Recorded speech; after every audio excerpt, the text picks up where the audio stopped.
Welcome to my world, the world of podcasts. Okay, actually, this episode is going to be on all things audio, which includes podcasts, podfics, and music. Speaking of which, fun fact of the day, did you know Billie Eilish named her cat Misha after the actor Misha Collins because she was such a big Supernatural fan? Just saying, we fans are everywhere.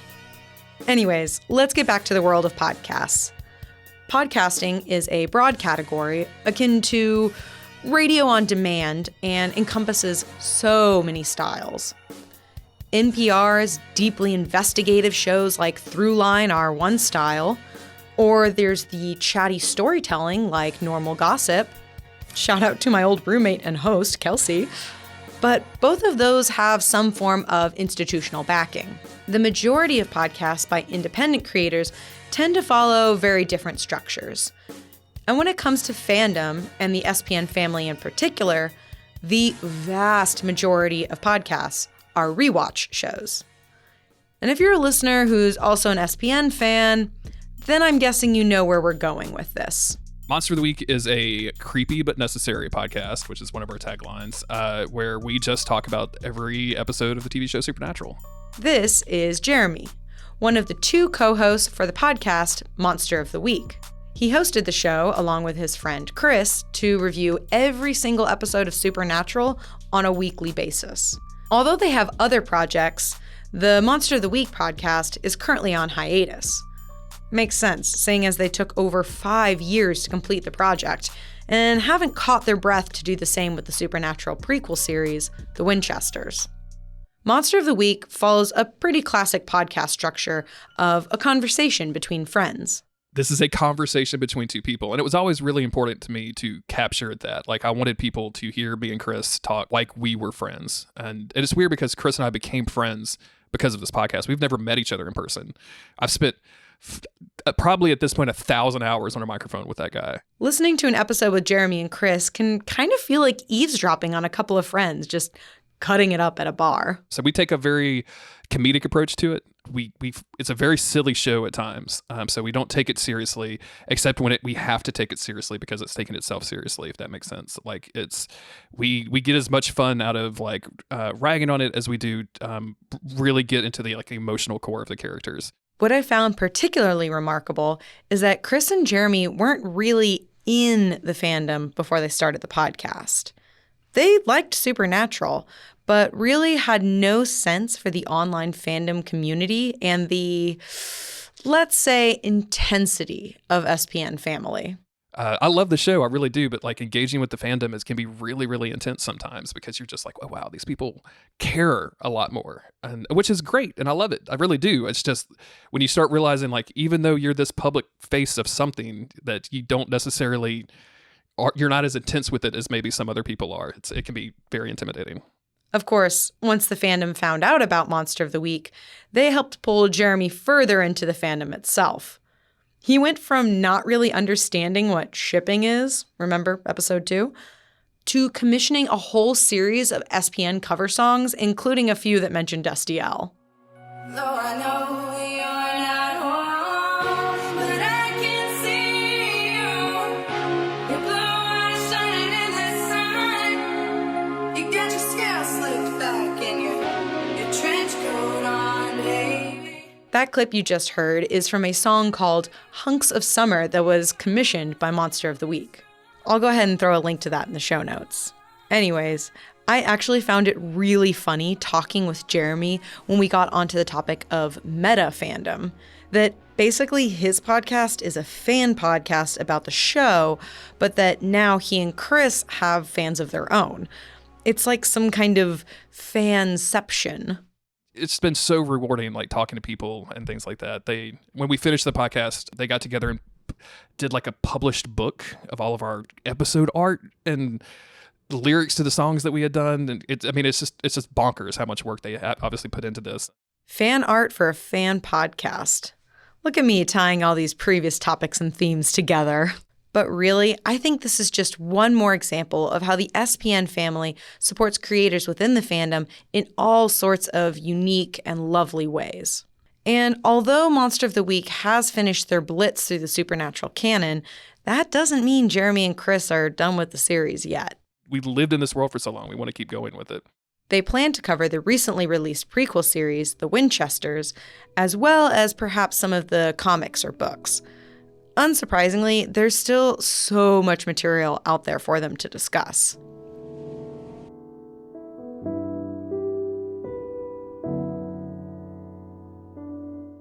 Taking a different approach to the series, I also had the opportunity to speak with Marie from Carrying Wayward podcast. I had spent like the early fall talking with one of my friends, Drew Schulman, who is my co-host on this podcast. And I was like, Drew, we should really start a podcast. Like, listen, you know how to podcast. I'm looking for ways to like get better at public speaking. Let's do this together and we can do it about Supernatural. Like, you know nothing about it. I know it all. And we can just go through it episode by episode. I'll be honest, I never really thought about podcasting as being a practice space for public speaking. As I said in the last episode, I have never really been shy, and I've never had a problem talking to others, whether that be while waiting in line for an autograph or when giving an academic presentation about my research. But from all the friends I made in grad school, I know that's not usually the case. I had just started my master's in 2019, in the fall of 2019, and I was realizing that I was super nervous at the idea of speaking in front of people. And one of the things that really scared me was like how good academics are at responding to questions that they don't know the answer to. And I was like, I don't know how to do that. I need like 2 to 3 business days in order for me to like absorb the question and answer it. And that's just not going to fly. So I'm like, I really need to like learn how to respond better, like how to develop my like extroverted skills, I guess. And working with Drew has definitely done that. I love him. I asked Marie how a podcast on Supernatural could possibly help prepare her for an academic conference and getting difficult questions pitched your way during a presentation. She said it's about being prepared and comfortable with the unexpected. So he throws me curveballs sometimes that I have to like really work with. He'll ask me questions that I try not to spoil him for what's going to happen later. And so again, I have to like really stay on my feet. And so that's been incredibly useful for me. And I see it also like when people ask me questions about my research, my projects, I feel more confident in my ability to answer these questions, even if I don't necessarily know the answer. Besides both spending way too long in school, yay, grad school, Marie and I also share the commonality that we started our podcasts after Supernatural had come to an end. And this allows Carrying Wayward to look at the series as a whole and to help put it into context. Now that we have the full story, it makes sense to kind of go back to add more context, right? So like, I don't know, I don't want to get super technical and nerdy, but like one of the things that I do, thank you, thanks for allowing it. One of the things that I do in my research is called a hermeneutic circle, where like you start with a text, any kind of text, and then you go through the text and then you start talking to different people about it. A lot of the time in a research context, it's your research partners. And then you go back to the text with a different context, and then you find new findings. And then you do that again, and then you find new findings again. And I think that a part of what's going on with Supernatural is that we keep finding these new findings, making new sense out of the narrative that maybe didn't quite make sense at the time. It's a blessing and a curse to the series that Supernatural started in 2005 and survived for well over a decade. That means it gives so much material to analyze, both in terms of episodes, but also in terms of the broader social context around the show. Popular opinions around relationships within a family or even just fashion choices have changed a lot since 2005. And that's reflected from the broader world into the show as well. You see how the narrative kind of transforms the way that the brothers look at John, for example. Like at the very beginning, like he's seen as like this hero, like misunderstood man, like big daddy man, you know, like, and yet as the story goes on, they start like unraveling that relationship and kind of like seeing what actually happened to them. As far as Dad goes, I dream about Dad all the time. You do? Of course I do. It's usually the same one, too. We're all in the car, I'm sitting in the driver's seat, Dad's sitting shotgun, but there aren't any shotguns. There's no monsters, there's no hunting, there's none of that. So that's the lens that Drew and Marie use in Carrying Wayward. Yes, it's another review show going through all the episodes, but it's also trying to understand these broader forces that influence the show and how we see it now. And from what I can tell, each rewatch podcast manages to find their own niche of how they think about the show. Whether that's therapy and emotional development from the Fangirl Business podcast, or looking at the history of music on the show in Logan Berry's podcast, Driver Picks the Music. If you listen to the second episode of Driver Picks the Music, you actually get to hear yours truly talking about a really unique Willie Nelson cover that I adore. Anyways, hopefully you're not tired of hearing about rewatch shows, because I have one more that I think is a special treat. I'm longtime friends with the creator of Supernatural, Eric Kripke, and so when I was launching my company, I said, there's all these rewatch podcasts out there for like The Office and like The West Wing, and I said, wouldn't it be fun?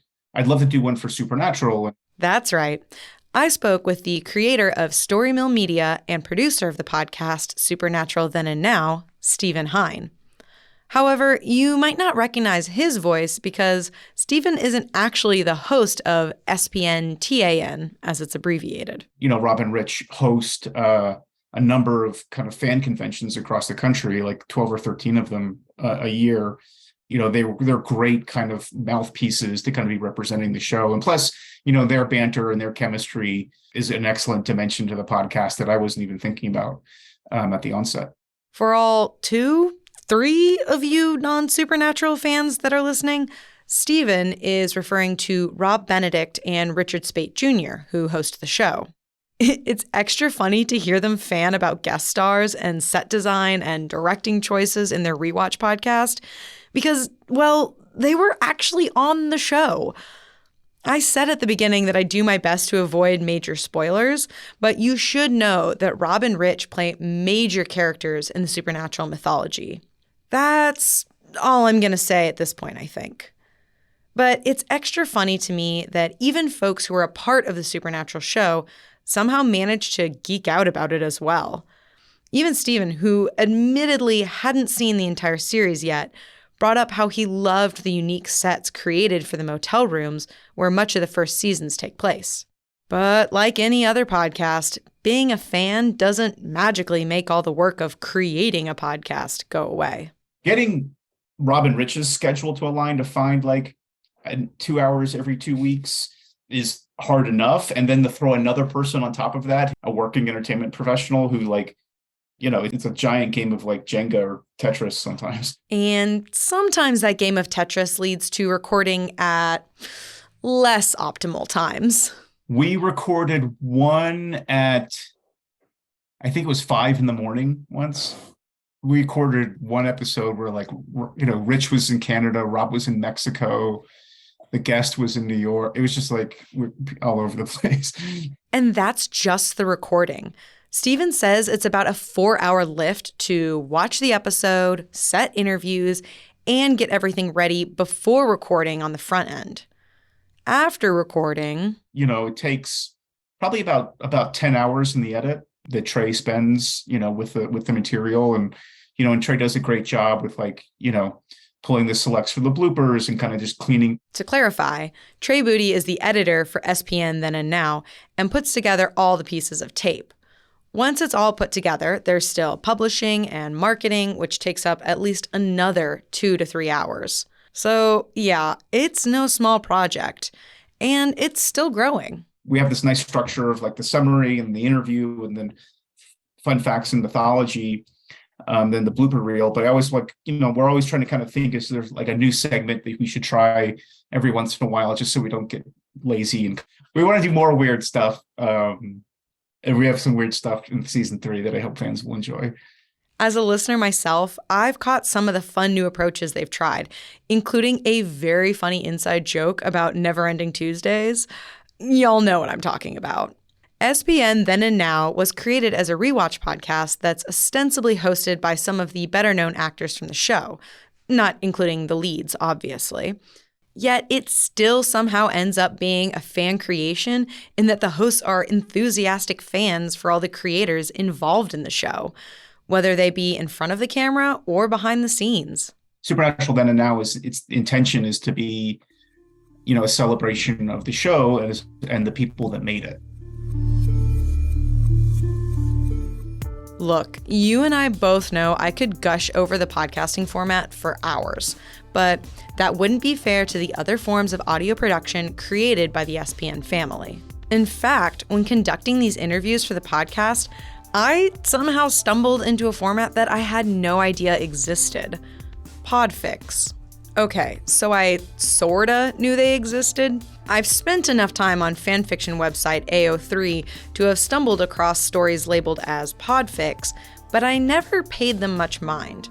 Katie set me straight and showed me what I was missing. I really did want to try my hand at writing fanfiction, but I didn't really know where to start and just wasn't confident with it.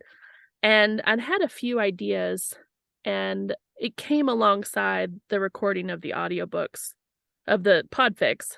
Audiobooks for fanfiction are called podfics. This is Katie, who is Dusty L. Cannon on Twitter. And let me tell you, it took me way too long to get the joke of her screen name. I legit thought Dusty was her nickname. Moving on. Katie got into podfics through fanfiction. But we shouldn't be surprised that she was interested in the format to begin with. She's always been a fan of audiobooks, a useful trait when she had to read a mountain of young adult fiction as part of her degree in elementary school education. And I came from just loving audiobooks, loved audiobooks, and I worked full time to put myself through college. And like, when am I going to have time to read all these books, whatever? And so the picture books, had to be done on their own. But I went to the library and found all of this YA audiobooks, all of this YA stuff on audiobook, and was like, well, I can do that while I'm working. So I would, and when we weren't allowed to have headphones and that Bluetooth didn't exist back then. So I had long hair, and I ran a headphone up my shirt and up my ear, and I made sure to keep my hair on, covering my ear. And I would listen to audiobooks while I worked. And her love of audio storytelling reaches well beyond audiobooks, which are usually just a narrator reading aloud. Katie also loves learning about all the environmental sounds that help build the world of a story around the listener. Every time there's a documentary about Foley work or voiceovers or anything, I've always thought that was really cool. And so just as a whole, loved the whole medium. So it was kind of natural when I stumbled upon podfics that I was like, I could do that maybe. So it was through fan fiction that Katie decided to take the leap and record a podfic of her own story just to see if she liked it. And surprise, surprise, she did. So she started to seek out friends who would be willing to let her turn their stories into audio dramas. The first ones I did were literally friends. Like, I trusted them. I was like, hey, do you mind? Do you mind if I do yours? Like, and they were like, oh my God, I'd be honored, and so they were really sweet about it. It took a bit of practice before she really felt like she got the hang of things. Not just adding occasional sound effects or background music, but even the simple stuff like pacing and voices. If you listen to my first podfic to now, it's completely different. Completely different. The pacing is different. And like, I was too fast. And then there was a period where I was too slow. And now I feel like I've hit a sweet spot where it's conversation speed. I agonize over recording this podcast every time.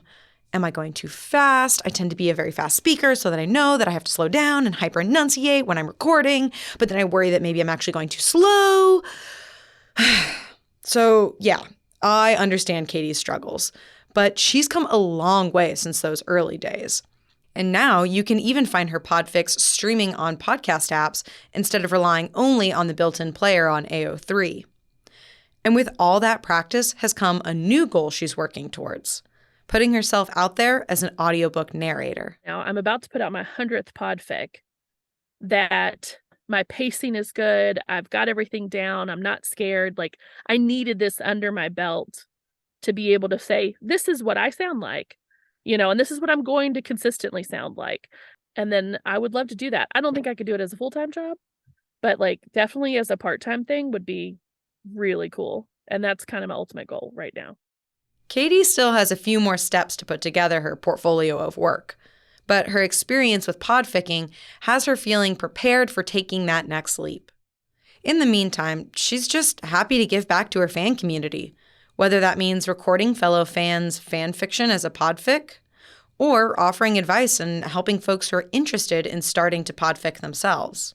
So anybody I can inspire to listen to podfics or create podfics or talk about podfics, like I'm all down on that. I think that's so much fun. The more we have, the better. This episode couldn't be complete without mentioning the important role that music plays in both the fandom and in the show of Supernatural itself. From the earliest episodes, creator Eric Kripke pitched the show as a road-tripping, monster-hunting story focusing on two brothers and soundtracked by classic 70s rock music. And that remained a core aspect of the show for its entire run, introducing younger fans to music that they may not have been so familiar with. And this is where I have to tell a bit of an embarrassing anecdote. My musical taste has always been a bit selective and weird in its variety. I already had an appreciation for bands like the Allman Brothers or Creedence Clearwater Revival, but Supernatural better introduced me to new favorites like Bad Company and Blue Oyster Cult.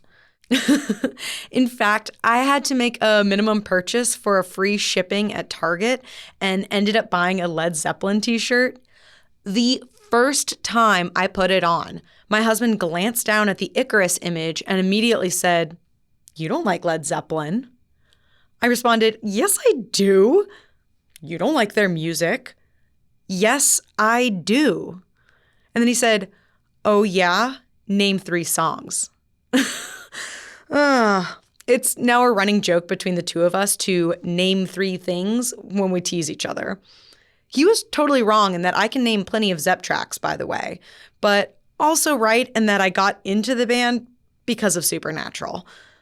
Which is funny because famously, Supernatural could never afford the royalty rights or get permissions for a Zeppelin song, even though they referenced the band a lot. Like, Dean and Sam's fake FBI credentials that they used to investigate Supernatural murders often included the names Jimmy Page and Robert Plant. I did feel vindicated when the season finale of The Winchesters pulled off what the original show could not. Thanks to Jensen Ackles' persistence and willingness to take a cut on his appearance fees, The Winchesters was able to feature the song Ramble On for the finale. It probably also helped that Jensen has a kid named after the band, but I digress.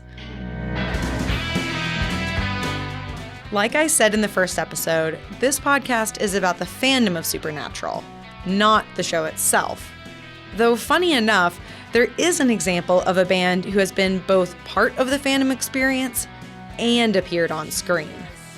Well, we were a band, obviously before Supernatural. Rob was still an actor. He played a character on the show Felicity. When I joined the band, we were literally playing smaller venues. We were recruiting our friends to come to the shows and trying to get as many people there as possible. Really, I think we were sending out postcards back in the day. So it shows you how long ago it's been. We performed at one show. It was on a Sunday night, and the only attendee in the audience was my wife because that was my ride home. Once again, I know diehard fans already know who this is, but for the casual listener, meet Loudon Swain. The voice you just heard is Billy Moran, the band's guitarist. Other members of the band include Stephen Norton on drums, Michael Borgia on bass, and Rob Benedict on vocals. I managed to catch up with Billy and Stephen and hear how they went from a small band established in the late 90s to the band associated with Supernatural and rock stars of each convention put on by Creation Entertainment. If you're a Supernatural fan but haven't heard much about the conventions, then Loudon Swain might not be as well known to you. The band was founded in LA in the late 90s and composes and performs their own original music. Obviously, this was well before Supernatural started airing. But the band became associated with the show because the frontman and lead singer Rob Benedict plays a major role in Supernatural, starting in season 4. So when the actors of Supernatural started regularly touring the country for conventions, it seemed like a natural fit to have Loudon Swain accompany. Rich pitched us as not Loudon Swain, but as the Elastic Waistband. And that was his brainchild. That was, I couldn't come up with that one. I was Sweet Johnny High Pockets. Again, I don't know how his brain works, but it works in mysterious ways. Michael Borja was Sir Richard Furlong. He's this British character that we invented. And there he is. And then Steve was Hot Carl, which I love that name. And then obviously Rob was just Tango, nothing more than Tango. And we all had to dress up in these like 70 retro cheap suits, and it was quite fun for a show or two. And it was actually cool to be able to put back on that old 70s attire to do the episode of the Winchesters recently and kind of do a throwback to the Elastic Waistband. Billy says Richard Speight Jr. was really the one who helped push to get Loudon Swain on stage and to play backup for panels as well as the Saturday Night Special concert. Though Stephen notes that they were originally going to focus on classic rock covers and weren't so sure if they wanted to stick with their real band name, hence the Elastic Waistbands. Yeah, there was a bit of a conversation early on about how we were going to position the band, because we weren't sure that doing covers at a convention was something that we really wanted to be associated with Loudon Swain. But then once we got involved in it and started doing it, we were like, we just decided to buy in 100%, and we just rolled with it. So we ditched the Elastic Waistband name and went back to just doing it as Loudon Swain. Not that the name Loudon Swain is easiest to spell. Apparently, this has been a problem that's dogged them for years. The name originates as the name of the main character from an 80s film based on a book called Vision Quest. The author of the book, Vision Quest, we got this letter in the mail, and we were all, as soon as we got it, we were all like, oh God, he's going to ask us to stop using the name. And it was this really lovely, sweet letter that basically said, thank you guys so much for keeping the name alive. Thank you for doing what you do. And like, here's a copy of my new book, and here's an autographed movie poster. To me, this sounds like another example of this fanception. But back to SPN Family. When we spoke, I had to ask what it's like to play a full concert in a hotel lobby rather than a more traditional venue. To me, it seems like that might take away from the energy and excitement of a live show. But Billy pointed out that they have the unique opportunity to travel all over the U.S. and connect with audiences who might have never heard of them. And the cool thing is with the fandom, because it's such a tight-knit community, like people meet each other for the first time at these things and we remain in contact for the rest of their lives. It's really a beautiful thing to watch. We'll basically provide an excuse for them to get together and hang out, and they're coming to a show, they're coming to support us, they like the music, but they're also coming to see themselves and see each other and hang out with you. It's been really cool to be a part of that, to be such a reason for people to get together and kind of find time to kind of just relax and enjoy each other's company. And then we've been lucky enough that people like Brianna and Kim and along the way some other people have wanted to actually sing Loudon Swain songs as their cover song. So it's like this weird meta thing where we're covering a cover of an original. Brianna Buckmaster and Kim Rhodes are also actors from Supernatural, and occasional rock stars who pop into the Saturday Night Special concert to sing a song or two. And of course, this tradition has been carried on now that the conventions are integrating cast members from the Winchesters prequel show. So many other fandoms are tied deeply to their music. Just hearing the first few opening bars of the Star Trek theme gets plenty of Trekkies excited. And the Star Wars Imperial March is now so well known that I've been to multiple weddings that somehow snuck the song into their ceremony. But how many fandoms have a live band play at their conventions? How many fandoms get to hear songs written not about the show, but about the experience of a band traveling all over the United States to play at these conventions? It feels so special that SPN Family has this unique gift. Though Billy and Steven say that the conventions are a gift for them as well, meeting the fans and seeing the creativity within the community. I mean, personally, I'm just amazed by the amount of just artists within the community. You know, like you said, you interviewed Scout earlier, and I mean, meeting folks like that, like Scout, and all these photographers that come through and just take amazing photos of us, you know, and the convention throughout the weekend. I'm just blown away by the collective amount of talent that comes to these shows that aren't necessarily associated with the shows from a guest standpoint. We're very fortunate to have been to have found ourselves in this place where we get to go out and get to perform all these, you know, at all these different cities and all these different places all over the world. And yeah, we're just super lucky and super blessed to be able to be surrounded by talented fans and wonderful fans and devoted fans who basically like make it fun for us to go do what we do, and who, you know, whose feedback means the world to us. And before we leave Loudon Swain, I feel like I should at least mention a little detail you can't get from the audio alone. When I first hopped on the Zoom call with Billy and Steven, I was totally unsurprised to see Billy had a guitar on his lap that he fiddled with as we talked. I almost hoped that you'd be able to hear the occasional twang of a plucked string, but Zoom audio apparently is too good and filtered it out.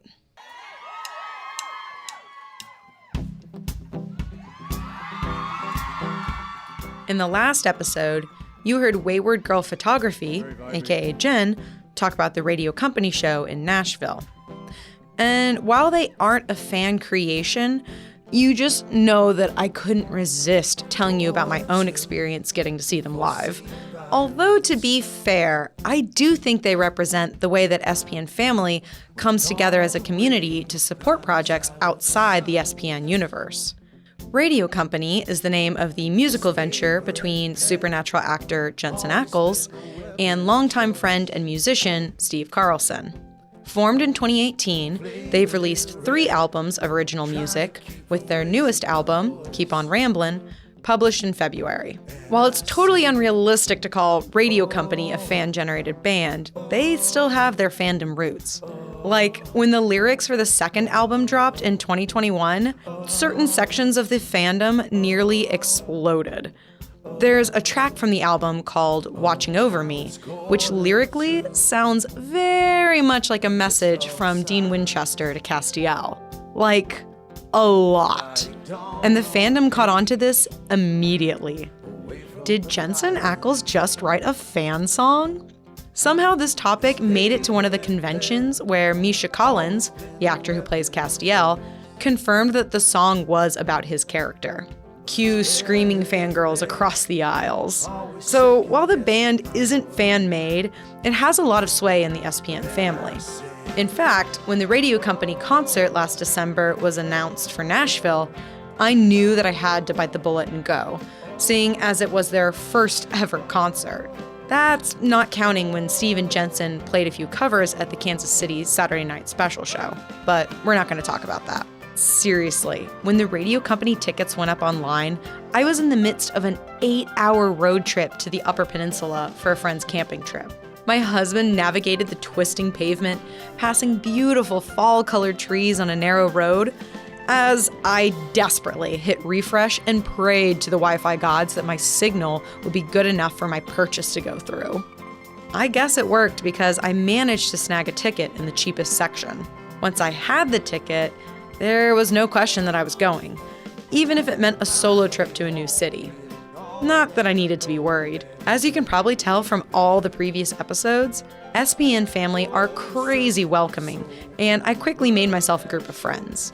On the night of the concert, we queued up for hours, somehow finagling free drinks, cough Danny, cough, and getting intel from the better-seated fans on where to stand for the best view from the Analog's balcony. While we were waiting along the balcony rail for Loudon Swain's opening act, somehow Brianna Buckmaster stopped by to say hi. It took me an embarrassing moment to realize who she was. It just felt like she was another fan, stopping to chat about how excited she was and how incredible it was that they sold out the show in under 10 minutes. The Supernatural fandom aren't just fans of the characters and the world of the show. We're also fans of the many creative endeavors outside the show. And as a community, we love to show up. It was an incredible experience, just hearing a packed house sing along to radio company songs and cheer until voices were hoarse. There was something really magical about that night. That magic seems to have staying power too. When Radio Company released their third album in February, they had almost 500,000 streams on Spotify within a week of the release. And in that first week, they were also the third most popular country album on Apple Music. You just know the SPN family had a lot to do with those chart-topping numbers. There haven't been any new announcements of additional Radio Company concerts yet. So while my husband teases me mercilessly that I flew all the way to Nashville for a concert, me and my SPN family are still holding out hope for another one. And who knows? Conventions are still happening regularly. I don't know about you, but I'll be keeping my fingers crossed. Thank you to everyone who took the time to speak with me and share what motivates them to create. There are so many wonderful creators that deserve to be included here that I wasn't able to reach for this episode. I definitely recommend checking out the show notes where you'll find links to podcasts, music, and more, all created by our guests and others in the SPN family.